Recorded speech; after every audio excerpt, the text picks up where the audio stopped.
tira rin boy. Tanata rin boy sa itong mga kahintan na ito rin. Uy, may tanglad.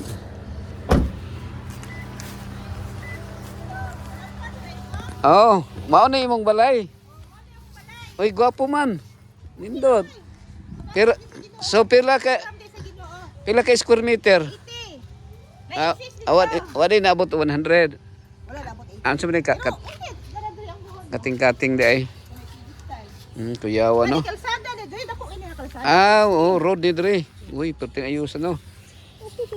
Asa mo ani nga relocation Glenn? Mga relocate ni. San Lorenzo man siya. Oh, katunggikan sa Puan. Oh, di agud sa may ulas nga San Lorenzo na sila'y Lagi, eskwelahan, San Lorenzo. na sila'y pasadagan sila nga kanang Sa Ulas. San Lorenzo tanan dre San Lorenzo. Nya okay rang signal diri Len. Okay ka. Glenn. Ang imong kuan LO da yung dulo. Dili day Ilyo. Pero parinti ra to nimong Ilyo no. Kaya pila ka mo imong anak duha?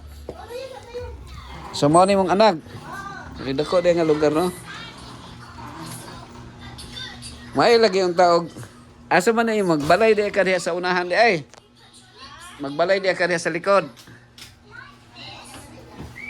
Wapo nga balay, dako. Oh, dako nga balay. Oh. Mapa sa lote. So manen titulado na ni. Mother title pa ni kita man ang magpa-siyak-siyak. Awa pa kay titulo ani. Mother title San Lorenzo pa. Mo ni amo ah. Mm. Lot 1 lot 18. Ay, gwapo di ay. Oh. Kalsada ni. Pero na buti no na di daghang mga baligya pa diri no. Daghan pa Uno no. naman ay. Ubi naman guni siya. Pero ang uban pang baligya pa. Ang likod. Ang uban diha man gud sa mga atbang na may multi sa atbang. Ito na wa. Akuan mo to ingon nga Kanang ta. ilihan Adventist. Kami kon 4 square. Uy, maayo. Magkasabot rata kay 4 square. Kami kon among balay.